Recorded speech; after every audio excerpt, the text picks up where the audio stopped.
You can trace the timeline of a man's life in two ways: the day he's born and the day everything he built gets torn down. For me, the second one came on a Tuesday. I walked into our apartment after work, loosened my tie like always, and heard the silence before I saw the note. No TV on, no clattering dishes, no humming from the kitchen. Just silence and a single sheet of paper resting on the kitchen counter like it had been waiting all day to punch me in the face. "I'm sorry, I can't do this anymore. Don't call." That was it. 12 years together, 8 years married, a 2-bedroom apartment filled with shared books and IKEA furniture. All reduced to 10 words in blue pen. No signature, just the clean slice of a woman who had planned her escape. She took everything that mattered: the dog, her laptop, and the framed photo of us at Lake Como. She even took the good frying pan.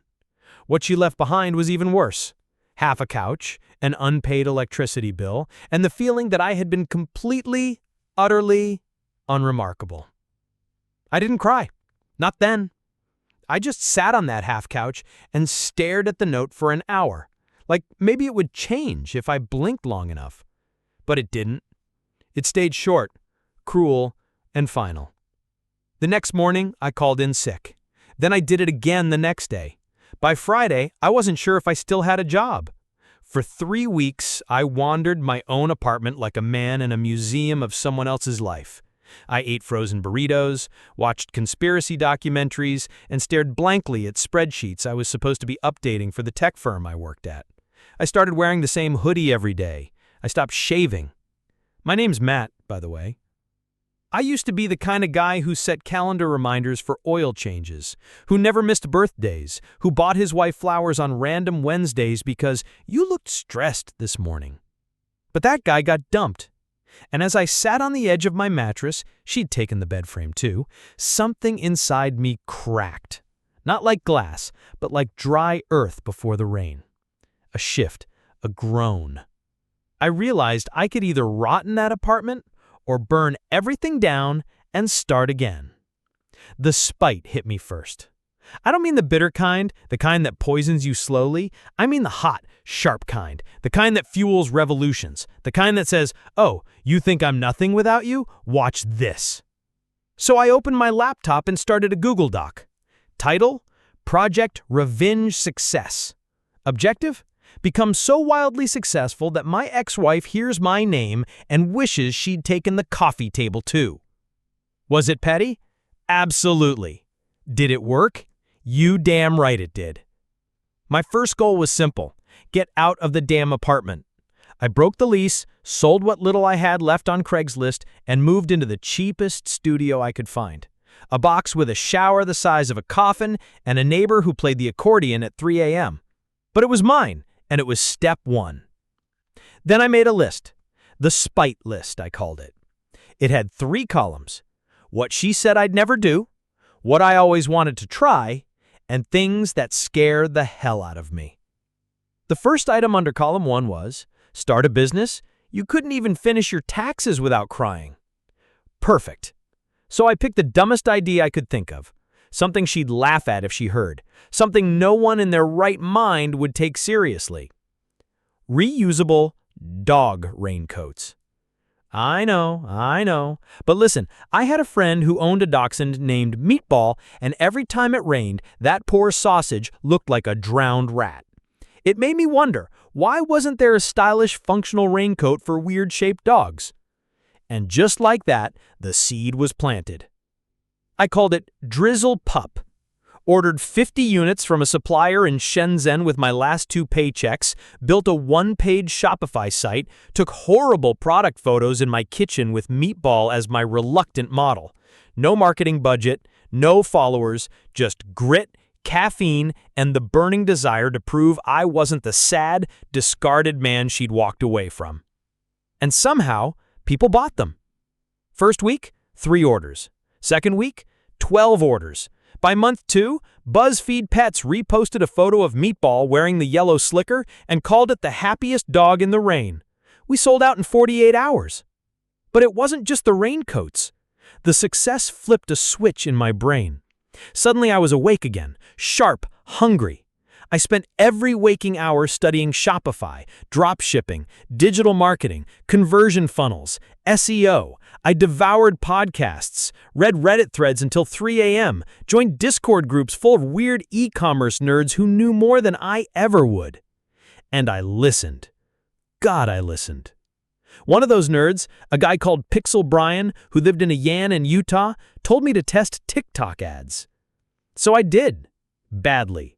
But one night I posted a 7-second video of a soggy pug shaking off water while wearing our tiny red coat. Caption, Mood Monday. It went viral. 2 million views in 24 hours. I refreshed the Shopify dashboard every 5 seconds as my phone vibrated nonstop with order notifications. I sat there on the studio floor, surrounded by rolls of shipping labels and polymailers, laughing like a lunatic. And for the first time since the breakup, I thought, she's definitely going to see this. Within 6 months, Drizzle Pup was pulling $60K a month in sales. I outsourced fulfillment, hired a VA from the Philippines, and trademarked the name. Then I launched matching umbrellas for humans. I know, ridiculous, but people loved the twinning with your pet angle. Petco sent an email, then Chewy, then an investor. But when someone offered to buy the business for $400,000, I said no. Because this wasn't just a business anymore. It was therapy. It was war paint. It was the middle finger I had always been too polite to raise. I wasn't just doing it for money. I was doing it so that one day she'd Google me and choke on her organic wine. I'll never forget the day it happened. The moment. It was a Thursday. I was at this local pop-up pet expo, manning a modestable booth for Drizzle Pup. Nothing fancy, just a table, a banner, and a rack of sample coats in polka dots, rubber duckies, and plaid. It was partly to promote the brand, partly to get some fresh air. I was chatting with a golden retriever owner about waterproof booties when I felt it, that weird static charge in the air, like the universe was drawing a red circle around me. I turned, and there she was. Anna. Hair shorter, darker, same eyes, same carefully curated wardrobe. She looked better, sharper. She always had that kind of effortless museum gallery opening look. She was standing next to a guy wearing loafers with no socks and one of those smug startup vests. They'd wandered into the expo on a whim, just out walking their new dog, a little curly-haired something that probably cost $3,000 and had a name like Bean. She froze when she saw me, and I smiled. Not smug, not dramatic, just a quiet little nod that said, "Yep, still here." Then her eyes flicked to the sign behind me. Drizzle Pup, as seen on BuzzFeed, HuffPost, and TikTok. She blinked. I handed her a sample pamphlet without saying a word. She took it like it was radioactive. And then she was gone. I didn't go out and party after that. I didn't post anything petty on Instagram. But that moment, that 5-second collision of two timelines, that was my Oscars, my Super Bowl, my mic drop. The next few months were surreal. I was invited to speak at a startup pet product summit in Austin. I had dinner with someone who'd once been on Shark Tank. A D-list celebrity posted their dog in one of my coats. Then a mid-tier influencer reposted it. Then a bigger one. That's when I launched the Spite Collection. Yes, that's what I called it. Spite Collection, trademark. Each coat had a petty name. Over You Olive. Petty in pink. Ghosted gray. Blocked blue. The internet ate it up. A New York-based TikToker made a parody ad that racked up 5 million views in a week. Suddenly, I wasn't just the founder of a novelty dog product brand. I was the guy who turned heartbreak into a fashion movement. I was being interviewed on podcasts, my Twitter account blew up, someone even pitched a web series. And here's the weird part. I didn't even miss her anymore. I missed the version of me that she never believed in. But not her. Not the one who walked out without warning and told me, I'd probably be happier with someone more on your level. A year after the expo, I hit my first million. Revenue, not profit. But still, $1 million. I'd spun heartbreak into hustle, built an empire from emotional shrapnel. I wasn't just surviving. I was thriving with glittery, vengeful flair. People loved the story. The rise from the ashes, the poetic justice of a guy becoming rich not despite a breakup, but because of it. And when an editor from Entrepreneur magazine reached out asking if I'd write an article called The Business of Spite, I laughed so hard I dropped my coffee. Of course, I said yes. After that article dropped, everything changed. The Business of Spite went mini-viral in startup circles. I'd written it tongue-in-cheek with lines like, "Nothing fuels product-market fit like abandonment issues," and "My ex walked out and my inner capitalist walked in." People loved it. Some called me a genius. Others said I was the Taylor Swift of pet fashion. One podcast even called it revenge capitalism at its finest. But beneath the irony and sass, I started getting messages from real people who resonated. My wife left me after I got laid off. Now I run a bakery in Portland, and we just signed a Whole Foods deal. Thank you for making me feel seen. I started making pottery out of spite when my girlfriend said my art was mid. Just sold my first $10,000 sculpture. It hit me. I wasn't just selling dog coats anymore. I was selling emotional catharsis, wrapped in a joke, sealed in bubble wrap, and shipped in recyclable packaging. And that's when I realized the brand had outgrown me. Literally. I needed help. Enter Simone. Simone was an operations wizard I found through a founder Slack group. Former COO of a small fashion brand, she'd exited after a burnout phase and was looking for something with soul, or at least sarcasm. She came in, tore down my duct-taped systems, and rebuilt everything. Inventory tracking, fulfillment optimization, international shipping. She even found a sustainable factory that could produce custom designs with turnaround times that didn't involve my mom in her sewing machine. And she was hilarious. Sharp, dry wit. The kind of woman who could eviscerate a venture capitalist with a single raised eyebrow. She didn't ask about Anna. She didn't need to. She read the whole thing in the packaging copy. By year 2, we were profitable. Not unicorn level, but solid. Lean, loud, and viral. She pitched the idea of expanding the Spite empire. "We're emotionally diversifying," she said. "Let's do betrayal candles, passive-aggressive mugs, gift boxes for when someone ghosts you and you want to send their dog something petty." It was ridiculous. So, of course, we did it. Drizzle Pup became Trove, a rebrand that hinted at treasures, pettiness, and layered emotions. The website had categories like, "For your ex's new girlfriend's dog," "For the roommate who owed you rent," "For your therapist who said you were projecting." We leaned in. We went full spite. And it worked. Then came the real moment of full-circle absurdity. A major petware conglomerate approached us with a buyout offer. $7.2 million. I stared at the email for a long time. I wasn't broke anymore. I wasn't bitter. I didn't need validation. But I remembered the version of me sleeping on a couch, checking my bank app, and hoping that one lonely green number wouldn't flip red. I remembered Anna's voice saying, "I don't think you're ever going to be that guy, you know." And I thought, no, not yet. I declined.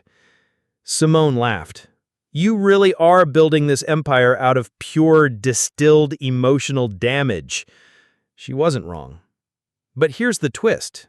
It didn't feel like revenge anymore. It felt like freedom. I no longer needed to prove anything to her, or to myself. But the fire that breakup lit under me, that spark, that stayed. With the buyout declined and Trove scaling faster than I could emotionally process, something surreal happened.